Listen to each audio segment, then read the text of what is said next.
I'm very flattered and honored to be hosting this as a journalist covering foreign policy in Brussels. I feel that we never give enough attention to the issue of Yemen, and hosting, of course, this roundtable won't resolve my guilt over that, but it's good for all of us to talk about this, especially in a time of COVID when everyone is so distracted.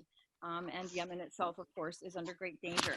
So, made in Europe, bombed in Yemen. We're going to be talking about European Union arms exports, national exports by European Union countries to Yemen that continue to fuel this conflict since 2015.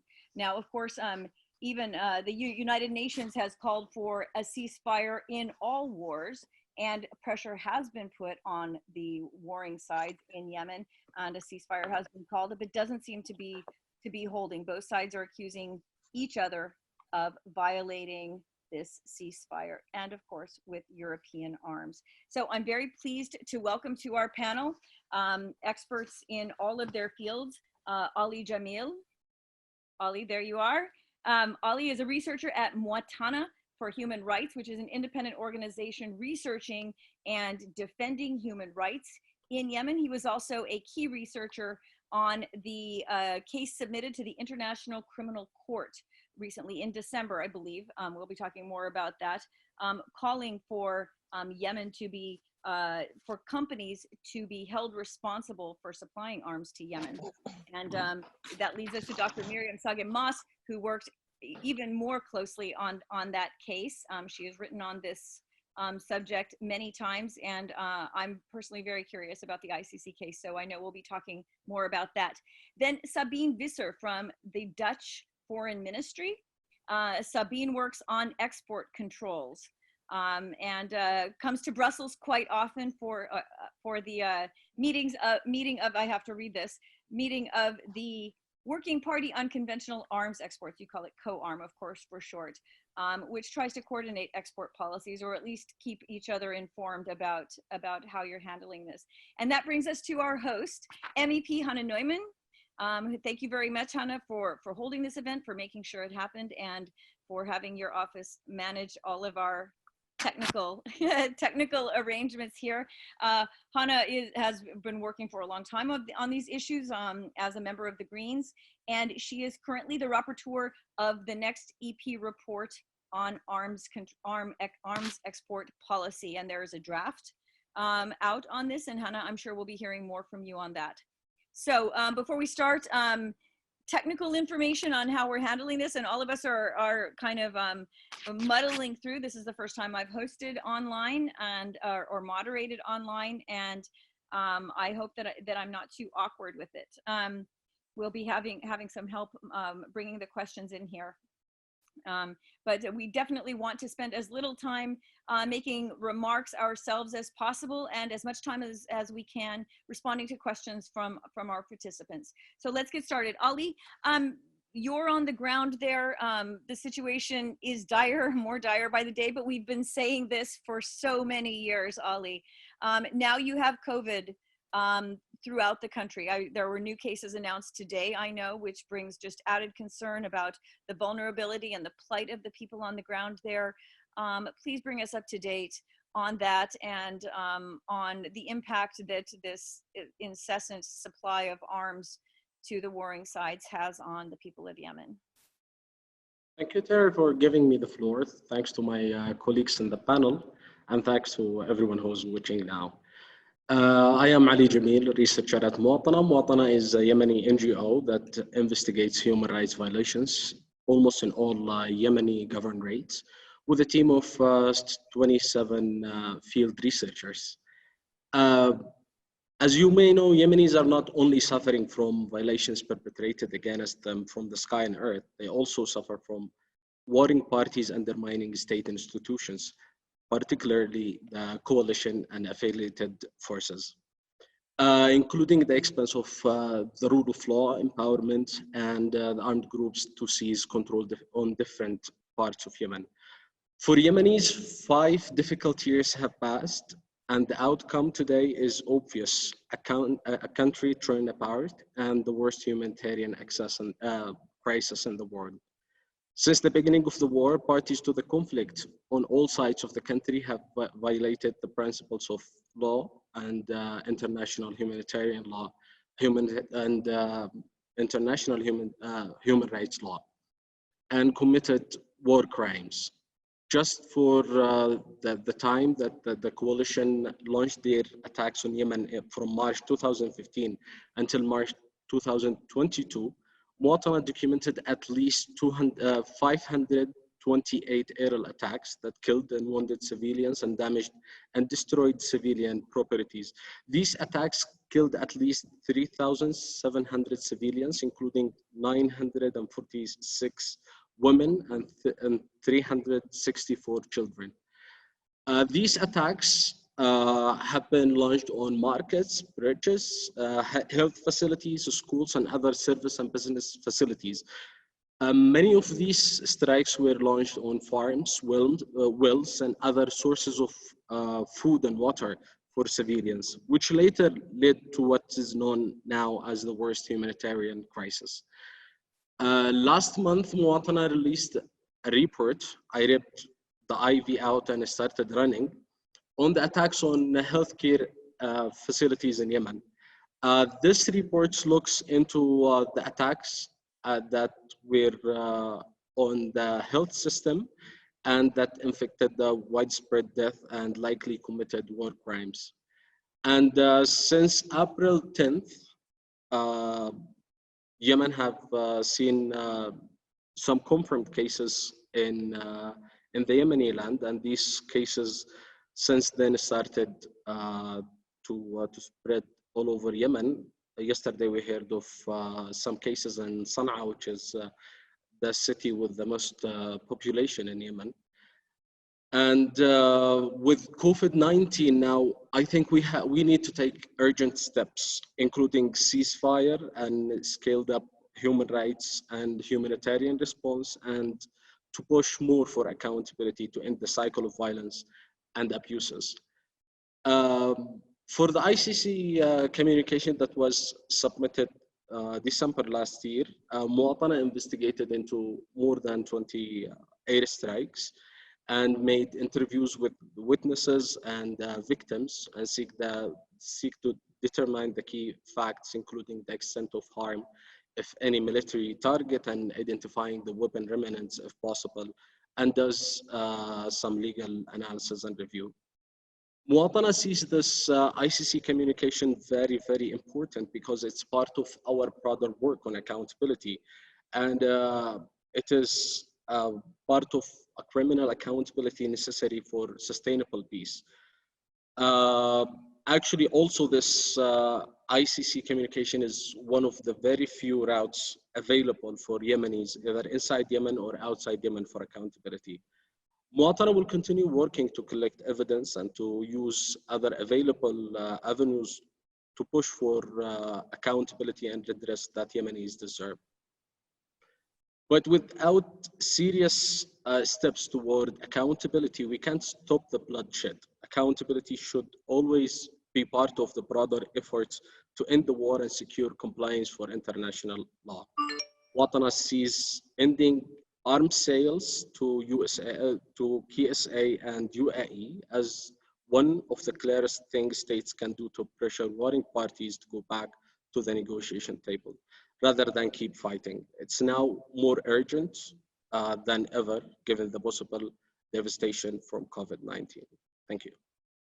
Thank you, Ali. And that leads us into Miriam, who has played a key role also in the ICC case, taking it from a different tack, and that is to see if companies can be held responsible and corporations can be held responsible.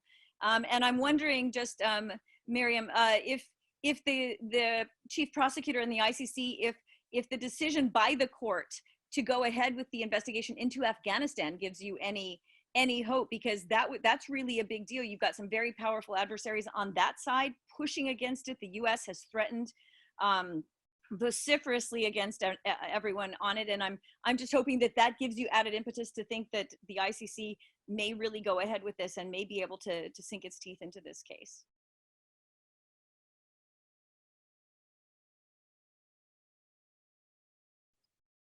Unmute. There we go. Sorry, there we go. Sorry. Yes, you're right. The decision of the ICC to further go into the investigation again on the crimes committed in Afghanistan is an important sign that the court is actually also willing to take on powerful Western actors, and therefore is also willing to challenge double standards in the application of international criminal law. And this is also exactly what was part of the aim of our complaint, of our submission to the International Criminal Court. Because we believe that it's not only important, well, it is very important that all actors involved in serious crimes committed during conflict are being held to account, just as Ali has been pointing out, because this is really the prerequisite for a peaceful transition, or any transition and ending and reconciliation after a conflict, that government officials, that military officials are being held to account. But also in conflicts like Yemen, it's very important that those economic actors that are more in the back of, and behind the scenes of a conflict are being held to account. And that's in particular European arms manufacturers that have been facilitating this war by providing fighter jets to the Saudi-led coalition, and by also providing the ammunition, bombs and missiles that are being used in that air warfare. And there's sufficient evidence that those weapons have been used to target civilians and have been used to commit war crimes, so that we actually really believe it's important for the ICC to take up this case. And we'll come back to this. I very much want to hear about the prospects for that. But Sabine, talk about the national role here. I know in the Netherlands there is a healthy debate about balancing the interests, balancing economic security interests and human rights interests. How do you do that on a daily basis, and where is the balance coming down right now?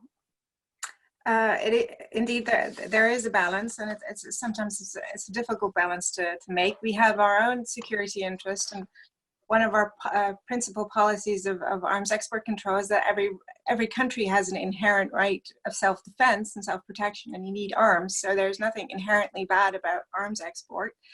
But you do want to make sure that the arms are not being used in a bad way for the violation of human rights abuses and breaches of international humanitarian law. So what we do, we scrutinize every sort of request for export licenses very closely based on a number of criteria. We don't issue licenses for goods where there is a risk that they can be used for breaches of international humanitarian law. And indeed, we try to come to an international level sort of set of criteria. Where we cannot get international agreement on a strict policy, there's always room to take your own national responsibility. And regarding the conflict in Yemen, the Netherlands did just that. We instituted an additional policy on arms export, which is called, it's a bit technical now, it's the presumption of denial, which means that no licenses for export to, in this case, Saudi Arabia and United Arab Emirates will be issued unless you can prove irrevocably that the arms cannot be used in Yemen. So what we do there is we change the burden of proof, where normally companies can get a license unless we can show that there is a severe risk that the goods will be used in the wrong way. The burden of proof is now shifted to the company, and we say you cannot get a license unless you can really show that the arms will not be used in Yemen. It is one of the strictest policies in Europe. I think in 2018, 2019, we were responsible for about a third of the licenses that were denied in the EU on the UAE and Saudi Arabia. But we are by no means the only country that has a strict policy. Of course, it would have been preferable to have an international or EU-wide response. It's more effective, and we will continue to strive for that. Thank you. And Hannah, the European Parliament does have policies.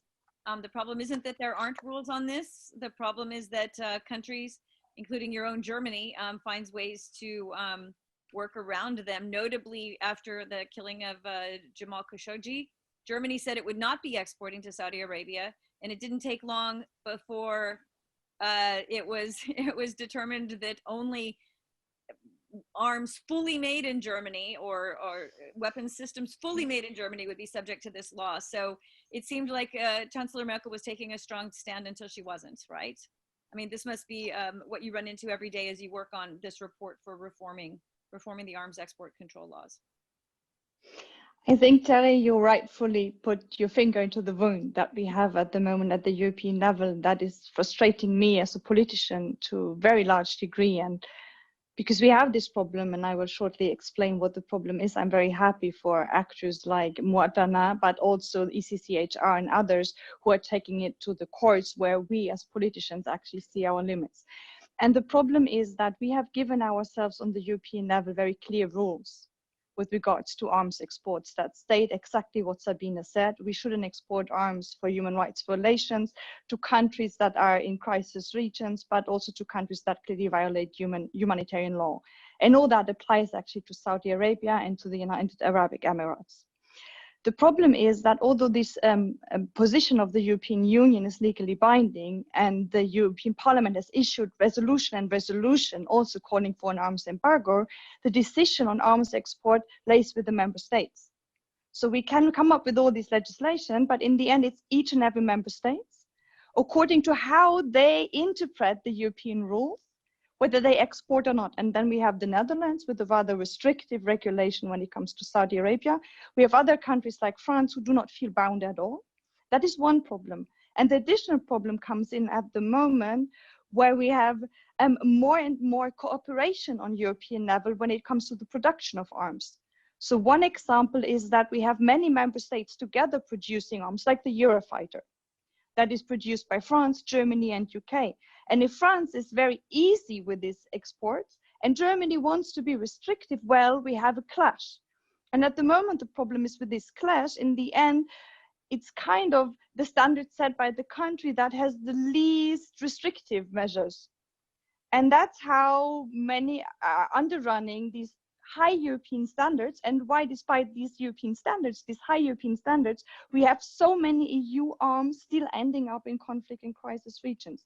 And I really think that is what we need to find a solution on. When we produce arms together in Europe, well, then we also need to together decide on the arms export to ensure that not all the companies or specific member states are actually undergoing the high standards. And I mean, if you need, and maybe that closes a bit to the remarks that Ali started with that I found very instructive. If you need one proof that more weapons do not make a region more secure, well, I would say look to the Middle East and especially to Yemen. That's right. And I can understand that must be frustrating because no matter how well you write this new law, countries can simply shrug and say it doesn't apply to them. I'm sure we'll get more questions on that. So we want to open to questions now, and just be aware, everyone, that we are recording this. And so if that's a problem for you, you should probably not ask a question because we will ask you to say your name. And we do have questions coming in where we can see your name for the most part. And we are going to, for as long as possible, direct them one by one to our panelists. So also if you have somebody that you wanted to ask specifically, please let us know. So I'm going to start with Annabelle here, reading this. Oh gosh, I have to scroll back. From Diego Uribe Bustamante, who is a Mexican law student. If it is accepted that the responsibility of enterprises in war crimes, what would be the jurisdiction of the ICC if the enterprise is from a country who hasn't accepted the Rome Statute? Comes up all the time at the ICC, doesn't it? Very complicated rules on boundaries, where the law is committed and who's responsible. But that would give you a good chance to explain that, Miriam. Yes, so in the present case, obviously the ICC needs to have jurisdiction over the crime we are asking them to investigate. And the ICC either has jurisdiction because one of the members, the country where the crime is being committed has signed on to the Rome Statute, or it's been, the situation has been referred by the UN Security Council to the ICC. So this can also be, this has been the situation, for example, I think in Mali, if I'm not wrong. So in our case, it's the Saudi Arabia, who we claim are some of the main perpetrators are located, is not has not signed the ICC statute, nor has the situation of Yemen been referred to the ICC. But we still believe that the International Criminal Court has jurisdiction over the secondary perpetrators, which are the companies. So, and they are all located in European jurisdictions that have all signed on to the Rome Statute. So this is how we are saying it's, if you read the jurisdictional rules, we say it must, the question is not only so much where has been the main crimes being committed, but it's sufficient if there's a secondary perpetrator under the jurisdiction of the ICC. And this is how we were constructing the jurisdiction. And what we are also arguing, probably this is a good time to explain the legal argument we're bringing, is we're saying that under Article 25 of the Rome Statute, there are also those that are facilitating the commission of a crime, that are aiding and abetting the main perpetrators, are also legally responsible. And sort of we're applying this theory of aiding and abetting to arms exporters by saying that providing the arms, which in some instance we can even show that they have been used in the in a war crime, in an attack on civilian facilities, by providing those means, you're obviously enhancing and making a crime possible. And secondly, then comes the question, what is the mental status of those company officials?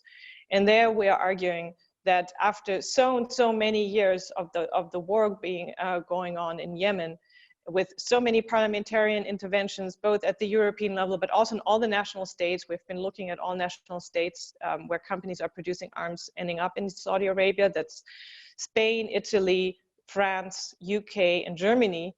And we can show that this has been a public debate. So all company officials must have known that there's quite a good chance that their arms are being used by the Saudi-led coalition in Yemen to commit crimes. Sabine, would a national government go to bat for one of its major arms exporters if the ICC brought them in?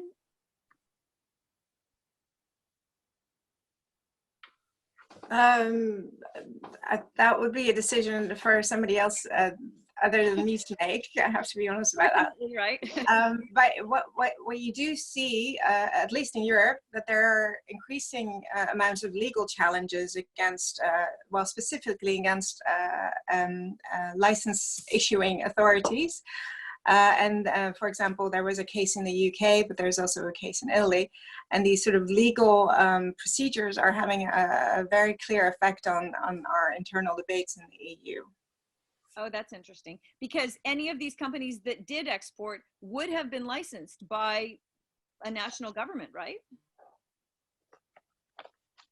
Indeed. And that's also a problem with the licensing. We do it prior to the export. So we always make a risk assessment, an assessment based on the criteria, which means that you can never give a full-fledged 100% guarantee that the goods will not be used in the wrong way. But you have to do the best assessment that you possibly can prior to export. So there's always a sort of an inherent risk in licensing. And liability. Yes. And Hannah, would the legislation, the fine-tuning the legislation that you're working on, make any stronger link between liability between companies that have been licensed and the governments that gave them the right to do that? I have to disappoint you to the extent that I'm actually not working on legislation, because the EU does not have legislative power over arms export at the moment. So that's the way it is. We can hate it or we cannot hate it. I'm sure the French don't hate it. I hate it, but that's where we are. But what I'm doing at the moment, and I think that is the direction in which we have to move, is to describe exactly the problems on the legislative, but also on the policy making side that result from the fact that we have these European cooperation projects but we still have this national authority. And by describing these problems, well, then we need to find political solutions to it. And I know COARM, where Sabine is a member, is also trying to find solutions to this. For example, to making sure that all member states are more transparent, because we also have a transparency problem. There are some member states like Netherlands that say we have a license and we issue the license, let's say, for 5 tanks going to Saudi Arabia, and then there will be 5. Then the Netherlands will report 5 tanks. But we have other countries, like France, for example, that say, well, we will export tanks to Saudi Arabia. We don't know how many, so we put in 1,500, and then maybe in the next 10 years they will ask for the 1,500 or they will not. But how can we compare numbers and make European policy based on this? And that is exactly what we're trying to do at the European level, to have more transparency and more coherence, because that is what we currently have power over doing it. But of course, I think the more we have these cooperation projects, the more we will also have to get power over the actual export decisions. But that's something very fluid. And the legislative or the legal cases that are coming up that are actually pointing to these problems and making the life harder for the governments and for the companies are helping us towards this end. I think the money's big enough that the scrutiny, the time spent on scrutiny is probably well paid per minute anyway. I have a question that perhaps now for Ali from a student, Lucas van der Brand, a law student. He asks a pretty simple question. What would change if European countries did stop exporting arms to Yemen? Would you see a difference on the ground? Do you think? I mean, it's hard to know perhaps which supplier supplied which weapons for the airstrike, but you certainly have a good idea about where a lot of it comes from.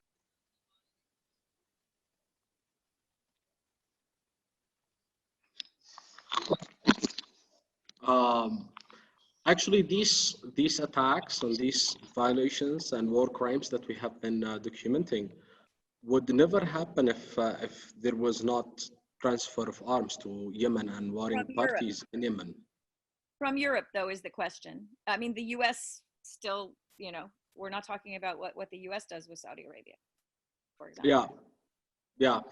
Actually, there is also a big amount of weapon that is from Europe moving to Yemen.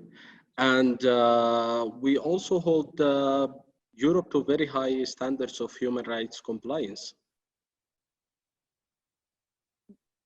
But if they stopped, if all arms exports from Europe stopped to members of the coalition, and I mean, they get into the hands of basically everyone involved in the conflict at some point, would you see a difference on the ground? Would there suddenly be a lot fewer civilian deaths, for example? There will be less civilian deaths, and we will have a bigger chance to push for other countries that still supply weapons to Saudi Arabia to stop their transfers.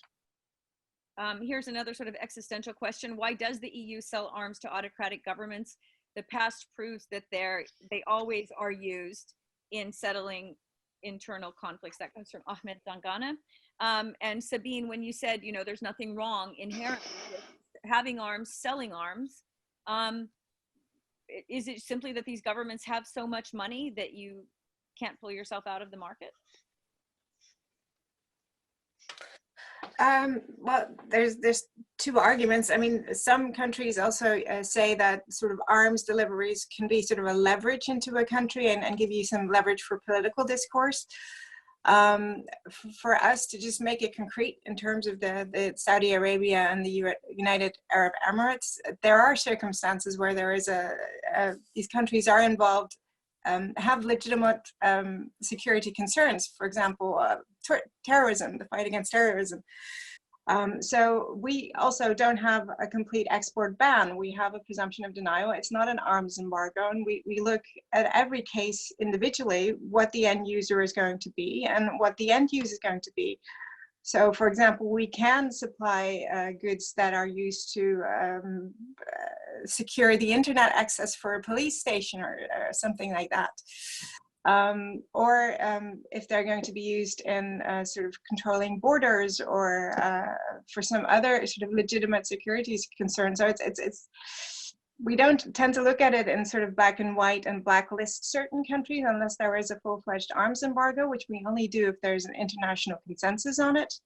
Otherwise, we really look at a case-by-case basis whether there's reason to deny a license or not. And an item-by-item basis as to their dual use capacity as well. I know that's a big question here, but when you talk about controlling borders or, I mean, controlling anything, there's a strong, I mean, there's often with this kind of technology and this kind of weapon, a strong possibility that it could be used for evil or for things that would be anathema to European values, I'll put it that way. I have a question for Miriam. Let's bring her back in. The company's usual line of defense is that they abide by government laws and policies. What is the ECCHR argument against this in the ICC case? And you can look that up online as well, but we've got one of the authors here, so let's hear about that. Yeah, we've touched about this, right? So what about the licenses, which I think we also deliberately chose companies that are not, because if you look at the case law that exists, there have been some of those, so, you know, I would call rogue businessmen violating UN arms embargoes. They have been brought to trial, especially in the Netherlands. So, but what about, you know, this official, you know, presumably legitimate arms trade? And we think what we want to show with this case is that there comes a point in time when legitimate business turns into illegitimate business, into actually criminal business. And that is exactly, and it's a fine line when this balance tips. Because of course, when a license is granted, well, we would even say government officials also need to be considering their criminal responsibility when granting a license and in assessing a situation correctly. And we would say it's pretty early on in the conflict in Yemen, you could have foreseen that there is a high risk of war crimes being committed. But anyways, so we do say that once there is a license, you still need to do your own analysis as a company of, you know, am I contributing to the commission of a crime, and is the evidence or the information coming up of that the exact arms I am providing to a party are being used for war crimes. So that means that companies cannot just, you know, a license that is granted under administrative law cannot shield you from your criminal responsibility of things happening after you got the license. You know, so because this is a continuous, it's a timeline when those things are happening. And so I think in some governments, at least in German, also in German, in some countries also, at least in Germany, government officials can actually revoke a license when they gather more information that a situation is getting out of control. And we think this is something that, you know, government officials must be having in their mind. And if they don't do so, they must be considering whether international criminal law applies probably to the situation and probably applies also to their duties that they have. No? So I think there are different bodies of law and different levels of law. And I also think that what we wanted to point out with our criminal complaint to the ICC is to exactly also what Hannah referred to, is that we have in those EU, in these EU consortia and those EU projects on developing, for example, the Eurofighter, there's sort of, you can see there's quite a diffusion of responsibility. Who's doing which spare part? Who's actually then responsible for the final license, for the export? You know, so, and it's similar also in criminal law. The question is, you know, who is in the end responsible? But this is a typical way of, you know, business is done in our neoliberal globalized economy. And we think that regulators must have an answer to this. And this is also what we want to point out to. In the end, if you really trace it down, a prosecutor should really look at this and say, who has been making the final decision to export this, and who is in the end really responsible for this? Because just, you know, putting in more actors and making things more complex cannot delude us or diverge responsibilities.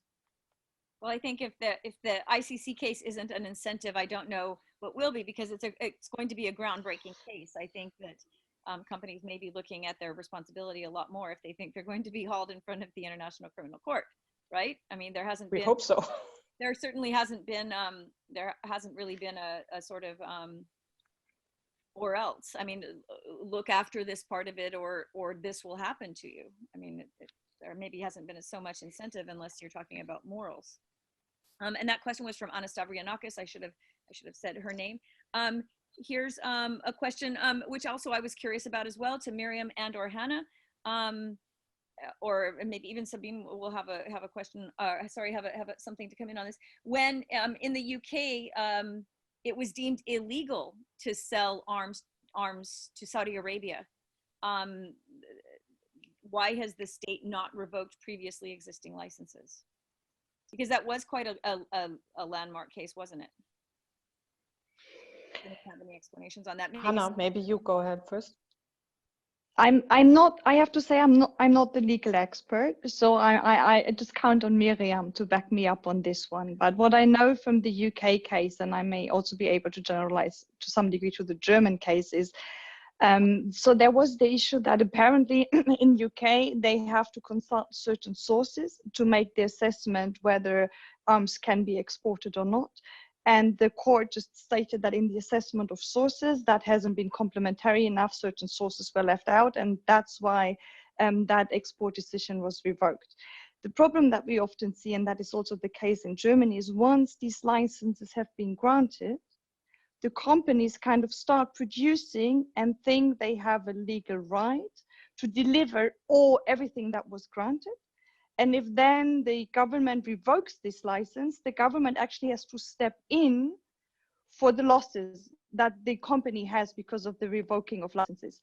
And that is a bit of the problem. And the problem is even aggravated in Germany with what we call Hermesbürgschaften. So usually it's not that the companies say, okay, we want to deliver, let's say 100 tanks.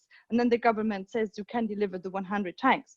It starts like 10 years earlier, when the company said, we are thinking about developing 100 tanks. If we once have developed them, could you then imagine giving us the license?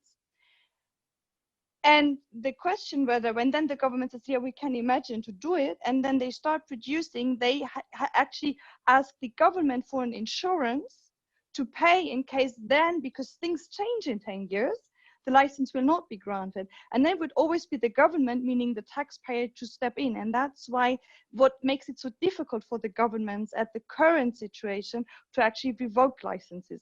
And things get even more complicated, and that's something we haven't touched yet, but I hope you forgive me for making it even more complicated. It's not just the tanks, it's the maintenance contracts. So when you sell a Eurofighter, for example, it comes with 20 years of maintenance and spare parts. And that's the problem that we at the moment have with Yemen. These Eurofighters have been delivered, so what? Or these A400M planes have been delivered. But Spain, for example, continues the maintenance of these planes to make sure they can fly and do everything according to how they were sold. And that's another issue that's also in that part of diffusing responsibilities and just involving everyone and making it very opaque, and where I really think we need to get into and clearly sort this out. So it means when we have an arms embargo, does that include maintenance contracts or doesn't it? Well, that's something very interesting from my normal life. When it comes to, for example, Turkey buying a Russian system, you get an awful lot of debate about the Russian crews that would have to remain in Turkey to take care of this S-400, missile defense part, but you don't hear it when we're talking about Yemen, something that also, national governments should have quite a clear stand on, not wanting to contribute to conflict on the ground. We have a question now for Ali, and as we're halfway through our question and answer period, I would like to remind all of our listeners that we would love it if you would tweet about this, because we're very happy to be talking about a very underreported topic, and we have some hashtags. Hashtag Stop Arming Saudi, Yemen Can't Wait, and hashtag BizHumanRights. So anyway, you can contribute to elevating our discussion on social media. We'd be very happy for that. Next question I had for Ali from Jacob Reimann, a German journalist. He says, do you have any hopes that arms transfers could be stopped by legal means, or is that a tool for accountability in a post-war era? So I presume he means right now. Is there any way while the conflict is going on? Mute. Thank you. I'm not a legal expert, but I really have a big faith on legal means. So I believe they can stop arms sales now. You believe they can? Who's they? Legal means. Oh, you believe legal means can stop? And who would be imposing those legal means? I mean, that's what we're discussing now. But any ICC case, for example, would take years. I mean, they have to have the pre-investigation, then the investigation, and the chief prosecutor has to go back and back and back if it's her at that time wants to do this. So I mean, you're talking about years. The conflict has been going on now 5 years, and can you really take another 5 to 10 years while legal means are imposed? Can you live? Yeah, this is one avenue, but other avenue can be through admin cases, which can take less time. How would that work? Administrative cases. I'm not law expert. I can't elaborate more on that. Miriam, can you talk Admin, yeah. how it could go more quickly than through legal means, which would take years in the courts? I mean, it is true. Legal means are slow, and administrative cases like the one in the UK also take years, but at least they are sort of preventive because it's about revoking or licenses or making sure that not future licenses are being granted. Also, on the questions on the UK case, my understanding of the court decision as of now is that it's not the final decision that the export licenses in the end were exactly illegal, but that the government based their decision on the wrong materials, or that they discarded certain reports, that this was a wrong decision-making process. So I think it's the UK courts have not yet said, this was illegal, right? So I think that's also one of the reasons why probably the licenses have not been revoked, but just stalled. So there's a halt in new licenses. So obviously, if governments would just stop licensing, this would help. Again, then you would have the problem, what about old licenses that are still being renewed? So, and then if you go even more into criminal law, of course, this is retrospectively, it does take time and it's about past crimes. But I do still think that those legal means in a crisis situation bring in standards also in the political debate, because we're saying this is not just about, geopolitical interests. It's not about, some, I don't know, political bargains between the warring parties. But we are talking about that there are individuals being killed every day, rights being violated, and that there are actually standards that need to be respected by all parties, right? So I would say, no, of course, legal means don't stop arms trade today. But again, it's one of the important tools that lead toward accountability, and that in the end may lead into an end of this conflict, or at least to bring in standards in how to assess the responsibilities of actors in these conflicts. Sabine, I'm going to put you on the spot a little bit, but the Netherlands doesn't export right now. Am I correct that the Netherlands is one of the countries that stopped exporting to Saudi Arabia? No, we don't have an arms embargo on Saudi Arabia. So we do still license exports, but we only do it if we have a guarantee that the arms will not be used in Yemen.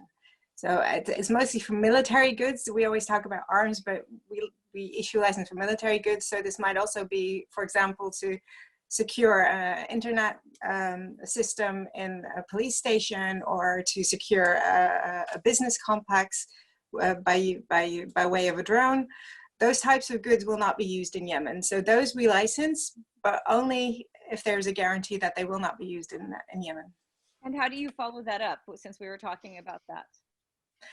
Well, we ask for a guarantee, and for every sort of assessment of new criteria, we look at the behavior of the company that asked for the license, but we also look at the behavior of the country where the end user obviously is situated. But I meant on the ground in Yemen. How do you have someone who, I mean, forgive my simplicity, but do you have someone who goes there and checks on it?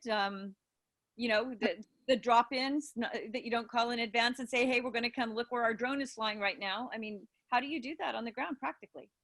It's a fair question. We don't have post-shipment inspection, so we really do have to look at all the goods that we license, and we have to have a fairly full-fledged guarantee that they cannot be used in a conflict For that specific drone, we looked at that specific drone and we looked at how far it can go and whether you can do all sorts of things like geofencing to make sure that they can only be used in a certain region.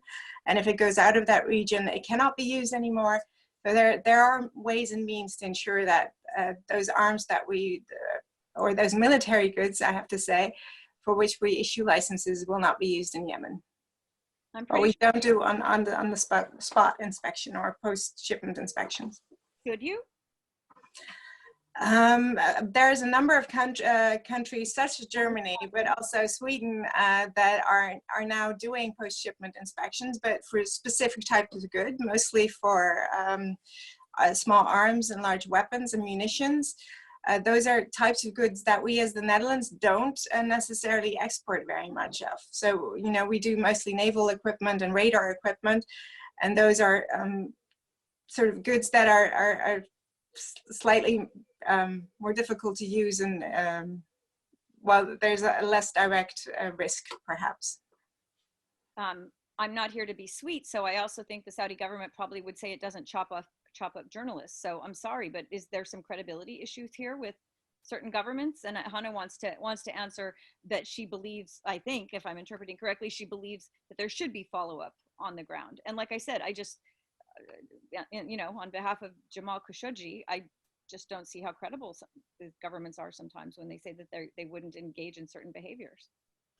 Hannah? Post-shipment controls actually is a hot issue at the moment, and it's that for two reasons. It's because we have countries that start doing post-shipment control, but I would say it's a rather soft thing. So for example, they would call Indonesia and say, well, we gave you 20 tanks.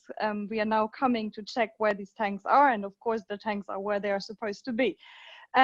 But what we saw is that some countries actually know very well where their weapons are used because they have all their secret services actually checking that out, like France. And when these reports get leaked, it gets a bit tricky because France telling us we can't do end user control. And then we know they do end user control, but they just do the end user control to see how good their weaponry works and not to see how it's used and if it's used on the right purpose. And the other issue is that we have recently seen civil society consortia like Lighthouse Reports, for example, with their EU arms report, that are using just open source intelligence to actually being able to track where weapons are used, where they shouldn't be, where they can be found. That's especially for the small and light arms, so like the pistols and stuff and the machine guns. But it could also be done for maintenance contracts and other stuff. So we see in recent years that it is possible to do end user control. It's expensive. And it gets as better the more work together. So the more member states, for example, share their intelligence. And the bigger the unit is and the more it would also use open source information. And that's something where I think we really could see an added benefit on the European level when we would do joint European end user control and not just every member state trying to figure it out their own way. Sabine wants to talk about that. No, I wanted to echo that. Actually, we do discuss it a lot also in COARM, and we're very interested in hearing about the experiences, for example, from Germany and Sweden. Another way that we want to create accountability for our decisions in our licensing, for example, the example that you use, is we published every single licensing decision with only a 2-month delay on our internet. So any NGO, any civilian, any parliamentarian can go on our website and look at what type of licenses we issue. It has the exact details of the goods and the end user. So that also creates accountability through transparency, which is also a good way to come up with controls. And to its credit, the Dutch government does go back through, or the Dutch courts rule against your government many times, even if it's decades later, saying that you were wrong, that you made a wrong decision and you're going to have to pay reparations. For example, I mean, World War II on the train lines, things like this. I'm not talking about on weapons export specifically, but the Dutch courts are fearless in ruling against government decisions. So you do have a very transparent democracy in this case. I have a question that I absolutely love here for Ali. which kinds of obstacles do you face while documenting and investigating the use of European-made arms in Yemen? Which kind of help from international NGOs or legal experts would you say Mwatana needs in conducting further investigation? And that question is from Tamara Abu Ramadan, an international law student in France. That's a great question. Well, there are many obstacles that we face. One of them is the security conditions. Investigating on the field on a war zone is not safe generally. Then second is usually it's the fast response. So it's who goes faster to the site of the attack. Is it us or is it the Houthis, the warring parties? Because if a warring parties goes to the site of the attack, then probably they will move things from the site. And in this case, we usually don't take pictures or we don't consider this as an evidence of weapon made in this or that country. So I would say it's usually the security-wise. It's also time. It's also funding. And now with COVID-19, the world is only focusing with Corona, but funds for this type of work is way less these days. Yeah. I have another question for Sabine, and you may have answered this to some extent. I have to hedge cats here. Can you please elaborate on how the Dutch government does its risk assessment? How many officials are involved? How many experts on international human rights and international humanitarian law while you're considering which licenses to grant? Who is in the room making these decisions? It's a very fair question as well. So we do make a distinction between licenses that go to sort of NATO partners and countries that have a strong export control regime and other countries. With the second category, it goes to the Ministry of Finance. We have a Ministry of Foreign Affairs, sorry, to my unit. We have a small group of experts that looks at these license requests. We ask for information from our embassies, from our defense attaches, from our intelligence agencies. We look at NGO reports. We look at UN reports. For example, our policy on Yemen is based on the UN panel of experts on Yemen. And we also consult our legal division. And are you satisfied the process is sufficiently rigorous? I think we have a fairly rigorous process. And as I mentioned, we try to be very accountable. We put all of our decision in the public domain, and we have a lot of debates in our parliament regarding decisions that we make. Okay. That was from Alberto Estevez, an arms trade analyst. Bringing back Miriam. In Germany, there were recently 2 criminal trials in which the criminal responsibility of officials from arms exporting companies, Sig Sauer and Heckler & Koch, and maybe Hannah has something to say about this as well. The criminal responsibility of these officials was examined. To what extent do you think legal action on the domestic level could change the situation in Yemen? And that's from Benjamin Schultz, a law graduate in Berlin. Also a question from, what's the likelihood of the development of mandatory human rights due diligence legislation specifically tailored to arms companies? From Peter Wildschnig, a researcher on human security in conflict settings. Of those two, if you can combine. Yes, so we have been also pursuing, I think, national cases against on the responsibility of officials on the national level, and the international criminal court cases do not exclude one another. I think they're complementary. I think the Heckler Koch and Sig Sauer case, obviously they were not about criminal responsibility for the actual murders that have been committed with the arms exported by those 2 German companies, but it's been on a violation of the arms regulation. So, also in the criminal liability, it's something different.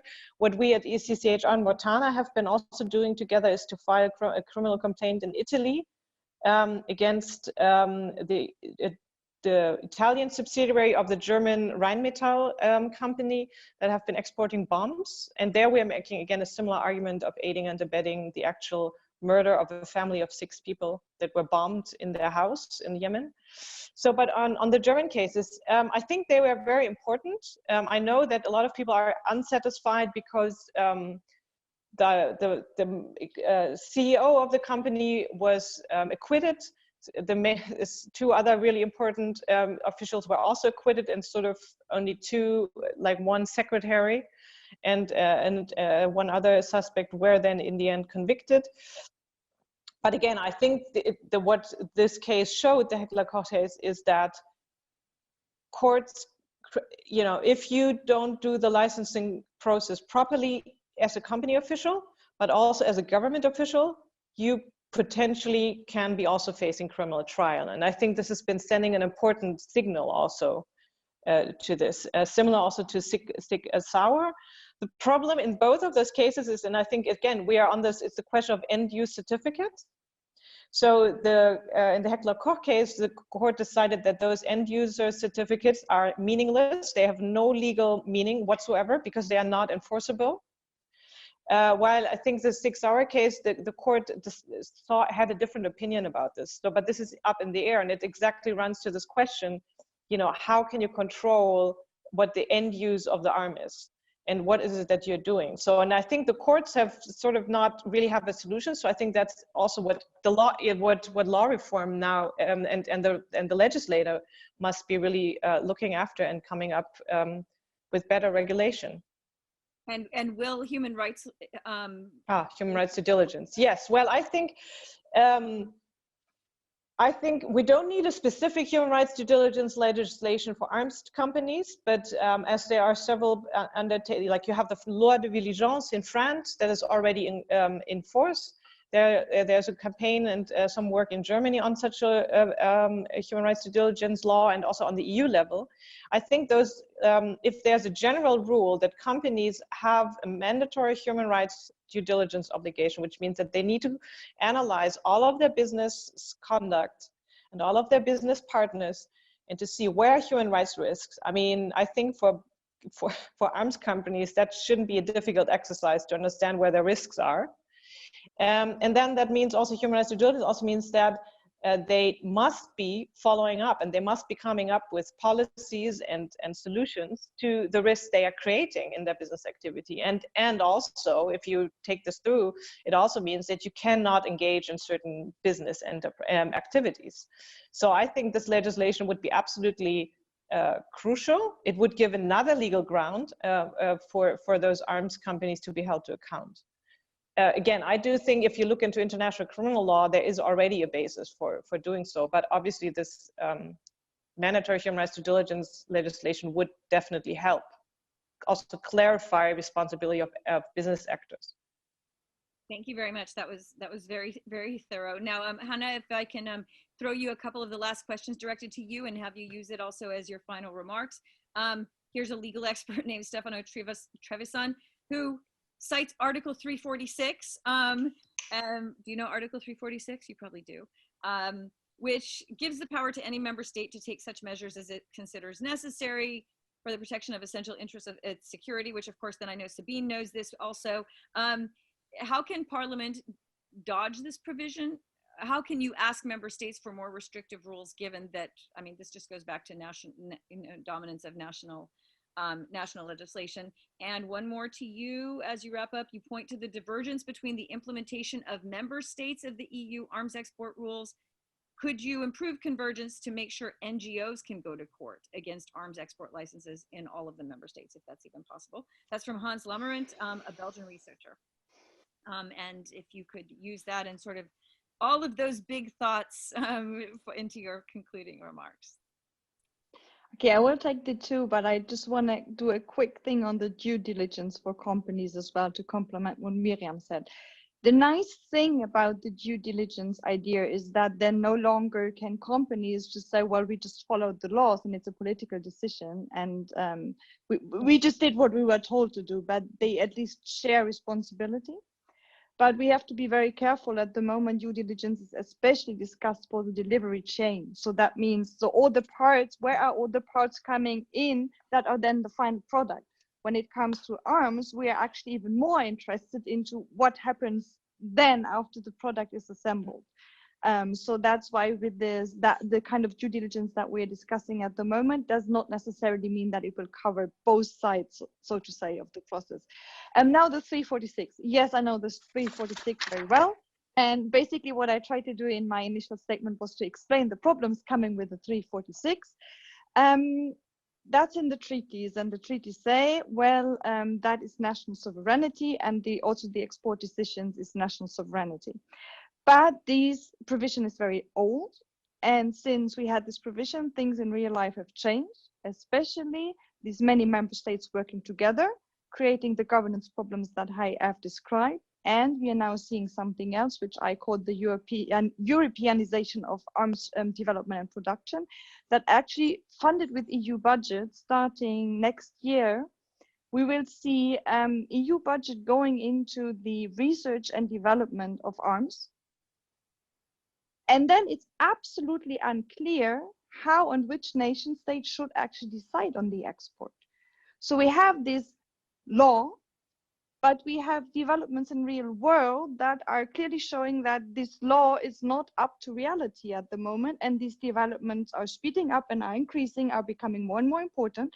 So I would say, well, if you want to see this cooperation, which I think is absolutely necessary, and if you even want EU budget for this cooperation, we need to discuss the idea that it's still national authority and national sovereignty. And I cannot tell you how this discussion will end, but we will have to have this discussion. And I would say we're in the middle of this discussion. And if you have listened to me carefully, you know where I would like to see this discussion going. And maybe that's exactly where we could hand over to Sabine. Sabine? Yeah, if I can come in, we're actually on the same page for the Netherlands.